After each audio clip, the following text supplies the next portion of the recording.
على رسوله الكريم وعلى آله وأصحابه وأزواجه أجمعين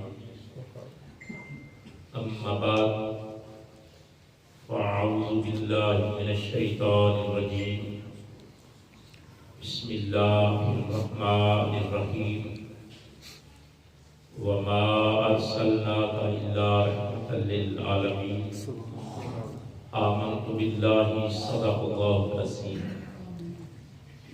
انتہائی عزت کے لائق سادات اعظام، علماء کرام، برادران اسلام، حاضرین و ناظرین، منتظمین محفل، حمد باری تعالیٰ کے بعد ایک دو دفعہ محبت کے ساتھ نبیوں کے تاجدار، امت کے غم گسار، انسانیت کے محسن، مظہر جمال خدا، صاحب خدا، احمد مجتبیٰ جناب محمد مصطفیٰ صلی اللہ علیہ وآلہ وسلم کی بارگاہ میں درود اور سلام دونوں پیش فرمائیں۔ السلام علیکم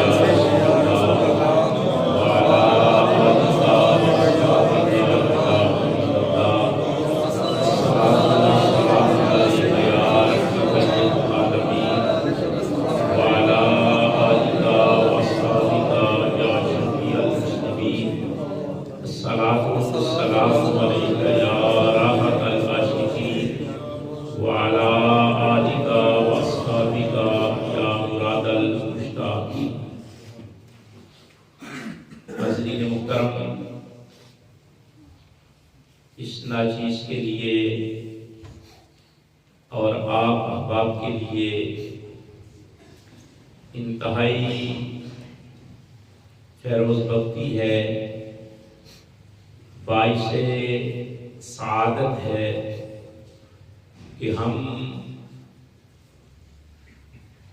نبی اعظم، نبی رحمت،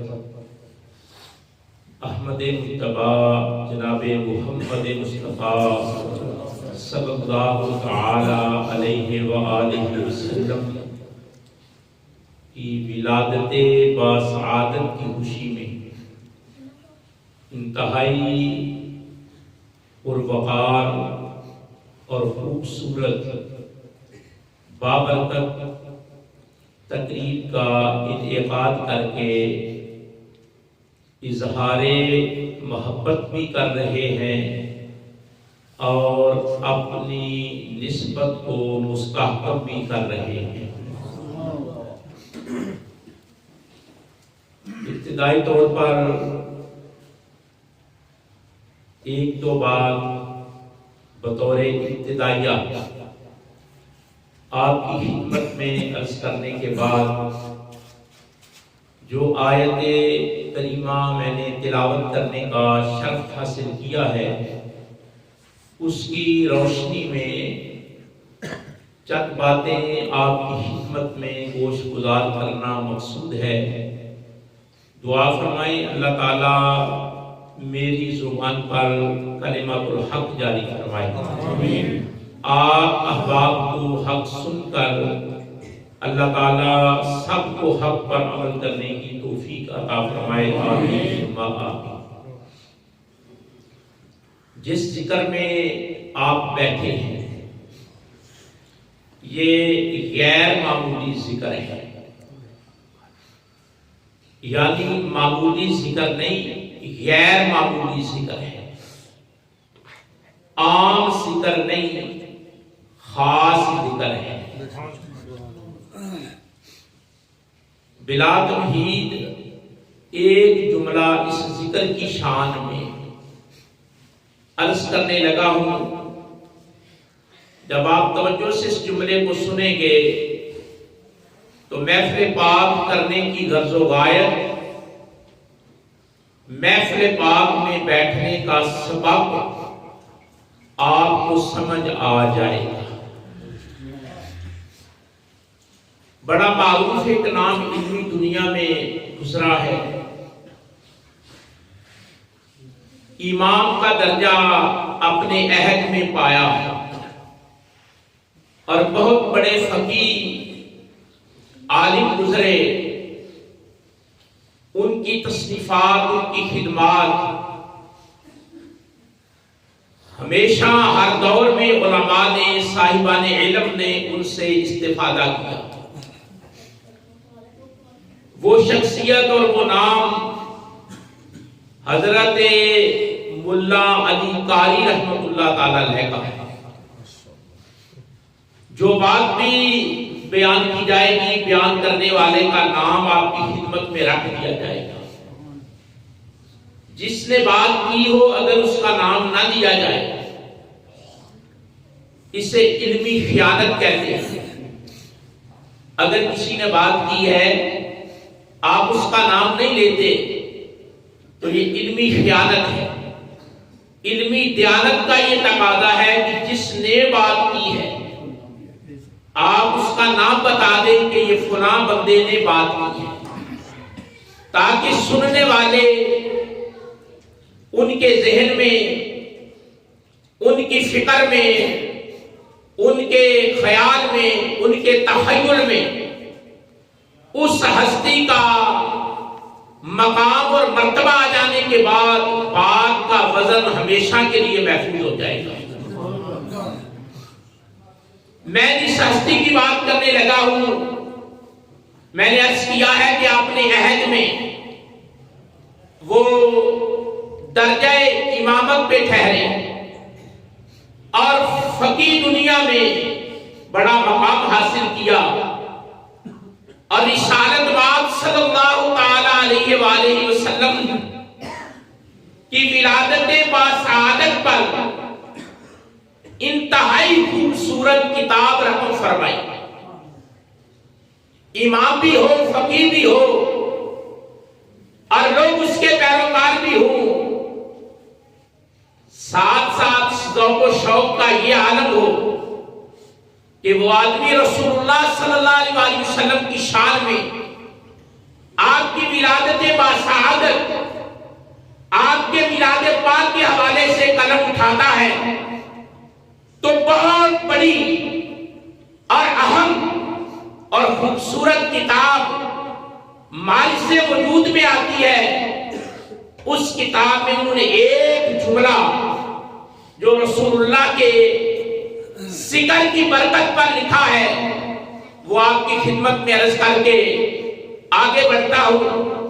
آپ اپنی کتاب میں لکھتے ہیں، حضرت ملا علی قاری رحمۃ اللہ تعالی علیہ آپ فرماتے ہیں، اذا سکرا علی میت حقیقی سارا حیجن، آپ فرماتے ہیں لوگوں سمجھو کہ رسول اللہ صلی اللہ علیہ وسلم کے ذکر کی برکات کیا ہے، انوار و فیوزات کیا ہے، کرامتیں اور شرافتیں کیا ہیں۔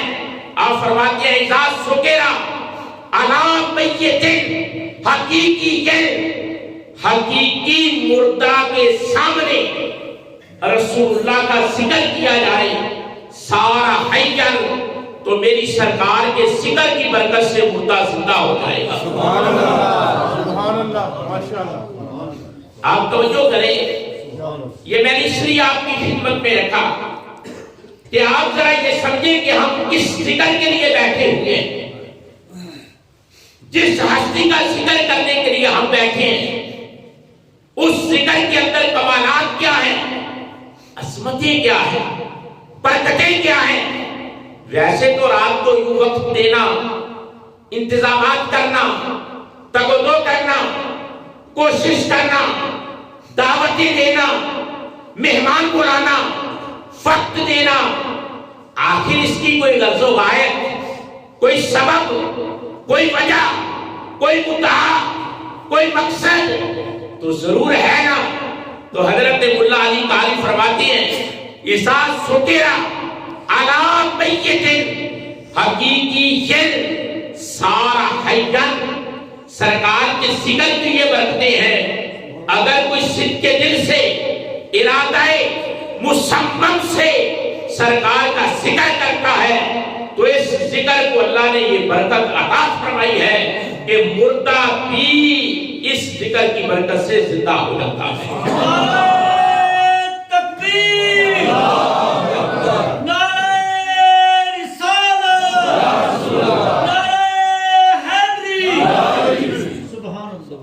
یعنی یہ ذکر کی برکت ہے، بات سمجھ آ رہی ہے؟ یہ ذکر کی برکت ہے۔ اور اگر کوئی الفاظ سے کھیلنا جانتا ہو، الفاظ کے داؤ پیچ سمجھتا ہو، الفاظ کی دنیا میں اتر کر مسا لینے کا عادی ہو تو یہ جملہ بڑی توجہ سے سننا۔ فرمایا سکرا علی میتن حقیقی، حقیقی مردہ،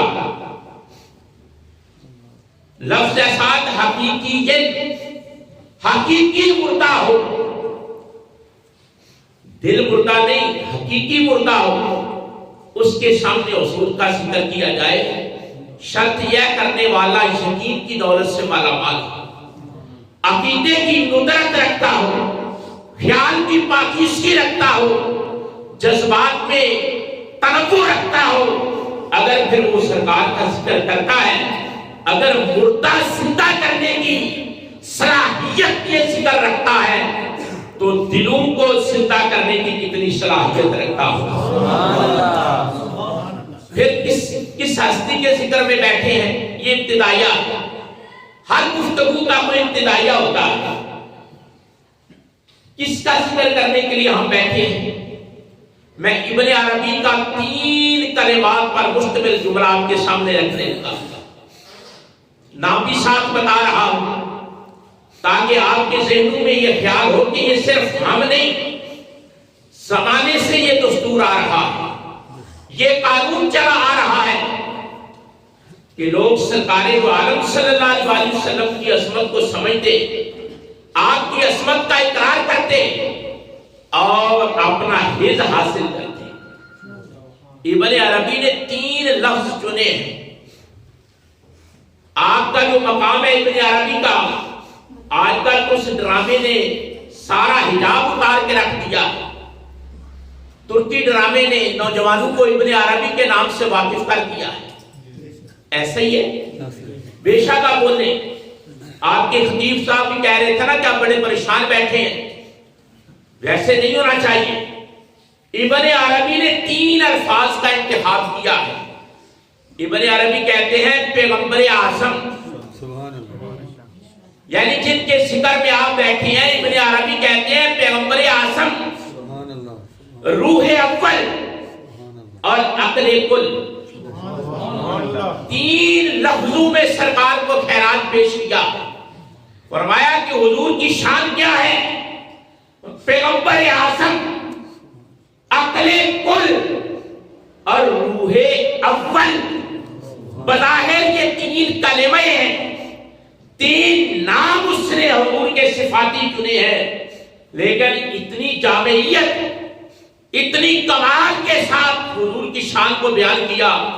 فرمایا جب کبھی آپ کو تصور آئے کہ میں نے کس کا کلمہ پڑھا ہے، کس رسول کا میں امتی ہوں، تو سوچ لینا کہ وہ پیغمبر اعظم ہے، عقل کل ہے اور روح اول ہے۔ اور تیسری بات آپ کی خدمت میں رکھنے لگا ہوں، ابتدائیے کے طور پہ ابھی حضور کائنات میں آئے نہیں تھے، حضور جلوہ گر نہیں ہوئے تھے، تو قرآن مجید میں حضور کے آنے کی ایک خوشخبری کا ذکر ہے۔ اگر آپ توجہ کریں گے تو کچھ نہ کچھ ضرور سیکھیں گے۔ ایک ہوتی ہے خبر، ایک ہوتی ہے خوشخبری۔ خبر میں اور خوشخبری میں فرق ہے، خبر میں اور خوشخبری میں فرق ہے۔ خوشخبری اور ہوتی ہے اور خبر اور ہوتی ہے۔ زمین و آسمان کا فرق ہے، عمومیت اور خصوصیت کا فرق ہے، عام اور خاص کا فرق ہے۔ قرآن مجید میں خبر نہیں، خوشخبری کا ذکر ہے۔ خبر میں اور خوشخبری میں فرق ہے۔ خبر سچی بھی ہو سکتی ہے، جھوٹی بھی ہو سکتی ہے۔ خبر کی کئی نوعیتیں ہو سکتی ہیں، لیکن خوشخبری میں ایک جامعیت ہوتی ہے، ایک کمال ہوتا ہے۔ اللہ تعالیٰ نے خوشخبری کا ذکر کیا ہے۔ خوشخبری دینے والے ہیں حضرت عیسیٰ علیہ السلام۔ کون ہے حضرت عیسیٰ؟ پہلے میں ایک بات آپ کو بتا دوں، آپ نے ذہن سے یہ بات نکال دینی ہے کہ ہم کسی روایتی بندے کو سن رہے ہیں، فوراً سے یہ بات نکال دیں کہ کوئی روایت پسند ہم سے تقریر کرے گا۔ نہیں، روایت سے ہٹ کر ایک نئے انداز کے ساتھ سیکھنے کا جو انداز ہے، پڑھنے پڑھانے کا جو انداز ہے، اس انداز میں بات ہوگی۔ تو حضرت عیسیٰ علیہ السلام نے 5.25 صدیاں پہلے حضور کے آنے سے ایک خوشخبری دی، اور وہ خوشخبری یہ کہہ کر دی کہ مبشرا برسول یاتی من بعد اسمہ احمد، کہ میرے بعد ایک رسول آئے گا، میرے بعد ایک رسول آئے گا۔ آپ تو یہ نہیں نہ کہتے کہ رسول آئے گا، ہاں آپ نے شامل ہونا میرے ساتھ۔ آپ تو یہ نہیں نہ کہتے کہ رسول آئے گا، لیکن آدم علیہ السلام نے بھی یہ کہا تھا آئے گا، شیس علیہ السلام نے بھی کہا تھا آئے گا، نوح علیہ السلام نے بھی کہا تھا آئے گا، ادریس علیہ السلام نے بھی کہا تھا آئے گا، حضرت ابراہیم علیہ السلام نے بھی کہا آئے گا، حضرت اسماعیل نے بھی کہا آئے گا، حضرت عیسیٰ موسیٰ نے بھی کہا ایک پیغمبر آئے گا۔ آپ نہیں کہتے آئے گا، آپ کہتے ہیں وہ آ گئے ہیں۔ سبحان اللہ، فرق ہے نا، فرق ہے نا۔ ہر پیغمبر کہتا رہا اللہ کا آخری رسول آئے گا، امت مصطفیٰ کو اعزاز حاصل ہے، ہم کہتے ہیں آ گئے۔ نعرہ تکبیر، نعرہ رسالت، نعرہ رسالت، میلاد النبی۔ بات سمجھ آ رہی ہے؟ اپنے مقدر پر ناز کریں کہ جس کے بارے میں کہا جاتا رہا وہ آئے گا۔ ہمیں یہ عزت حاصل ہے کہ ہم کہتے ہیں وہ آ گئے ہیں، وہ آ گئے۔ عیسیٰ علیہ السلام کی خوشخبری کا ذکر ہے کہ احمد رسول آئے گا۔ کون سا رسول؟ بولیے، سرکار کا نام ہے، قرآن کا لفظ ہے، آپ پڑھیں گے آپ کو ہر حرف کے بدلے نیکی ملے گی۔ اور میں چاہتا ہوں کہ جب یہاں سے آپ اٹھیں اچھے الفاظ کہہ کر تو سینکڑوں نیکیاں لے کر اٹھیں، یہ بھی سرکار کی برکت ہے۔ عیسیٰ علیہ السلام نے جو خطبہ دیا، کہا کہ احمد رسول آئے گا، میں تمہیں خوشخبری دیتا ہوں۔ محمد نہیں کہا، احمد کہا۔ احمد بھی حضور کا نام ہے، لیکن یہ دوسرے نمبر پر ہے۔ پہلے نمبر پر جو سرکار کا نام نامی اسم گرامی ہے وہ ہے محمد صلی اللہ علیہ وآلہ وسلم۔ سب کو صلی اللہ علیہ وسلم۔ ایک بار درود پڑھو 10 نیکیاں ملتی ہیں، رحمت کے دروازے کھلتے ہیں۔ سبحان اللہ۔ سرکار کا پہلے درجے کا جو نام ہے، پہلا نام ساتھی، وہ کیا ہے؟ محمد صلی اللہ علیہ وسلم۔ عیسیٰ علیہ السلام نے محمد نہیں کہا، حالانکہ حضور کا نام ہے محمد، انہوں نے احمد کہا ہے۔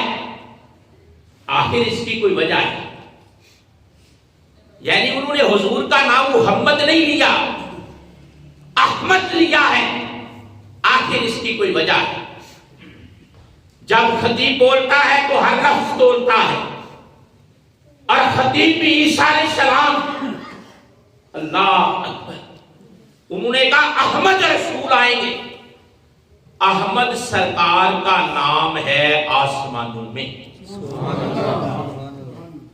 احمد سرکار کا نام ہے آسمانوں میں۔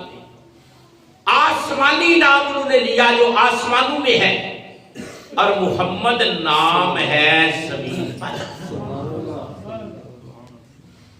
اس کی وجہ یہ ہے کہ عیسیٰ علیہ السلام زندہ اٹھائے جانے تھے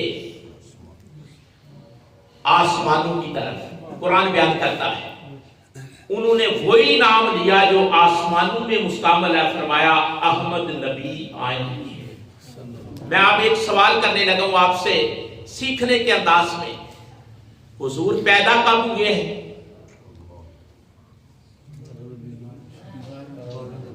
ابھی قادری صاحب بتا رہے تھے 12ویں کی سحر ہو گئی، نعت پڑھ رہے تھے نا، دیکھ لیں پھر کتنی ہماری دلچسپی ہے، سب کو آتا بھی ہے لیکن ہچکچاہٹ ہے، کانفیڈنس نہیں، جسارت و جرأت نہیں۔ 12 ربیع الاول پیر کا دن اور ویلا بھی نور پیر دا، پیر کا دن نور پیر دا ویلا 12 ربیع الاول 571 عیسوی کو 4:20 پر پاکستانی ٹائم کے مطابق سرکار کائنات میں آئے۔ ایسا ہی ہے، ایسا ہی ہے، یہی بات ہے نا کہ 12 ربیع الاول کو آئے، پیر کا دن تھا، صبح صادق تھی، 4:20 کا وقت تھا، حضور کائنات میں حضرت سیدہ آمینہ سلام اللہ علیہا کے آستانے میں پیدا ہوئے۔ میں آپ سے بات پوچھنے لگا ہوں، بڑی سمجھداری سے آپ نے جواب دینا ہے۔ یہ تو 571 عیسوی کو آئے حضرت آمینہ کے گھر 12 ربیع الاول کو۔ یہ بتاؤ کہ جب عیسیٰ علیہ السلام خطبہ دے رہے تھے 5.25 صدیاں پہلے حضور کے آنے سے، ابھی حضور دنیا میں نہیں آئے، تو وہ کہہ رہے تھے احمد آئے گا۔ کون آئے گا؟ احمد آئے گا۔ یہ بتاؤ کہ احمد نام کس کا تھا؟ یہ تو پتہ ہے حضور کا نام تھا، یہ بتاؤ کہ کس کو کہا جا رہا تھا؟ احمد پیدا تو ہوئے ہیں 12 ربیع الاول کو، جسامت تو عطا ہوئی ہے 12 ربیع الاول کو، ماں کے شکم اطہر سے کائنات میں قدم رنجہ فرمایا 12 ربیع الاول کو۔ تو جسے احمد کہا جا رہا تھا وہ کون تھا؟ سمجھ سے بات تعلق رکھتی ہے کہ نہیں؟ کس کو کہا جا رہا تھا احمد؟ بچہ پیدا ہوتا ہے، اس کا نام رکھا جاتا ہے، اس کا سامنے جسم ہوتا ہے، جسامت ہوتی ہے، شکل ہوتی ہے، صورت ہوتی ہے، سراپا ہوتا ہے، ڈھانچہ ہوتا ہے۔ عیسیٰ علیہ السلام کہہ رہے ہیں احمد آئے گا، کس کو کہہ رہے تھے؟ آدم علیہ السلام کہہ رہے تھے عیسیٰ علیہ السلام کو کہ بیٹے محمد پہ درود پڑھتے رہنا، آئے تو وہ 12 ربیع الاول کو ہیں۔ محمد کس کو کہہ رہے تھے؟ عیسیٰ احمد کس کو کہہ رہے تھے؟ میں آپ کے ذہنوں پر دستک دینا چاہتا ہوں، یہ جو نام انبیاء بول رہے تھے یہ نام نور مصطفیٰ پہ بولے جا رہے تھے۔ کس پر بولے جا رہے تھے؟ نور مصطفیٰ۔ حضور کے نور کو کسی نے احمد کہا، کسی نے محمد کہا، اور 12 ربیع الاول کو وہ نور وجود کے ساتھ کائنات میں آیا، اور پیر کے دن صبح صادق کے وقت سرکار جلوہ کر ہوئے۔ یعنی وہ نور جسے احمد، جسے محمد کے نام سے یاد کیا جاتا رہا، وہ نور وجود کی شکل میں حضرت سیدہ آمنہ کی گودی میں 12 ربیع الاول کو جلوہ کر ہوا۔ بات سمجھئے، بات سمجھنے سے تعلق رکھتی ہے۔ یعنی اب تک جو باتیں میں نے آپ کی خدمت میں عرض کی ہیں نا، کہ حضور کے ذکر کی برکت کیا ہے کہ مردہ، میں تو اس طرح کی تقریر نہیں کرتا کہ آپ ایسے ایسے کر کے چلے جائیں اور میں ایسے ایسے کر کے چلا جاؤں۔ آپ نے یہاں سے کچھ نہ کچھ یاد کر کے اٹھنا ہے کہ حضور کے ذکر کی برکت یہ ہے کہ مردہ زندہ ہو جاتا ہے، اگر مردہ زندہ ہو جاتا ہے تو بندہ حضور کا ذکر کرے تو یہ دل بھی زندہ ہو جاتا ہے. یہ آپ نے سیکھنا ہے، ذہن میں بٹھانا ہے اور عادت ڈالنی ہے حضور کا ذکر کرنے کی. عادت ڈالنی ہے حضور کا، اور وہ بہترین طریقہ ہے سرکار پہ درود و سلام پڑھنے کا. ایک بات ضمناً کر کے میں آیت کے ترجمے اور تشریح کی طرف آنا چاہتا ہوں. آپ کے دل میں یہ خیال ہوتا ہوگا کہ اس محفل کا مقصد کیا ہے. اس محفل کا مقصد یہ ہوتا ہے کہ سننے والے کے دل میں حضور کی خوبصورت پیدائش کے بارے میں سن کر محبت کا جذبہ بڑھے، محبت کا جذبہ بڑھے، اور ساتھ ساتھ ہم حضور کی باتیں بیان کرتے ہیں کہ جذبہ عمل بڑھے. دونوں پہلو ضروری ہیں. اگر حضور کا میلاد نہ پڑھا جائے تو جذبہ محبت پیدا نہیں ہوتا، اور اگر حضور کی باتیں نہ کی جائیں تو جذبہ عمل پیدا نہیں ہوتا. اس لیے ہم حضور کا میلاد پڑھتے ہیں کہ حضور کی محبت پیدا ہو، اور حضور کی باتیں کرتے ہیں تاکہ جذبہ عمل پیدا ہو. دونوں پہلو ہم ساتھ لے کر چلتے ہیں، یعنی محبت بھی سینوں میں پیدا کرتے ہیں. جب ہم یہ کہتے ہیں کہ حضور پیدا ہوئے، کائنات میں انقلاب آیا تو محبت پیدا ہوتی ہے. جب ہم یہ کہتے ہیں کہ حضور سلام میں پہل کرتے تھے، لوگوں سلام میں پہل کیا کرو، تو جذبہ عمل پیدا ہوتا ہے. یعنی دونوں پہلو انسان کو اپنے ذہن میں رکھنے چاہیے. جب تک آپ دونوں پہلو ساتھ نہیں لے کر چلتے، محبت اور عمل، بات سمجھ رہے ہیں؟ اگر صرف آپ جذبے محبت پیدا کرتے رہتے ہیں، نعرے لگا لیتے ہیں، جھنڈیاں لگا لیتے ہیں، لنگر پکا لیتے ہیں، مہمان بلا کر جشن منا لیتے ہیں، جذبہ محبت پیدا کرنے کے ذریعے ہیں، لیکن محفلوں میں آ کر حضور کی بات کو سن کر اپنی زندگی میں اختیار کر لیتے ہیں، تو یہ جذبہ عمل پیدا کرنے والی بات ہے. دونوں پہلو کرنے چاہیے.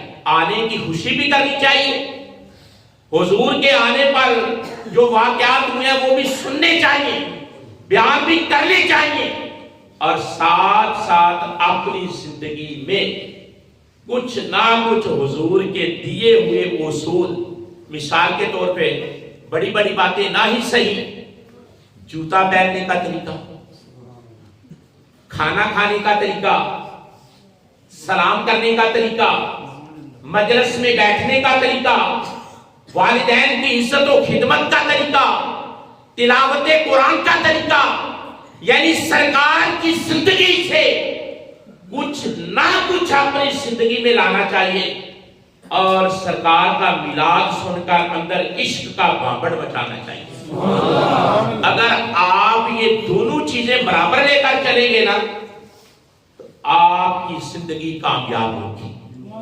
میں نے آپ کے سامنے تھوڑی سی گفتگو کرنے کے لیے جو آیت پڑھی ہے نا، وہ بڑی مشہور آیت ہے. آیت میں نے پڑھی ہے سورہ انبیاء سے.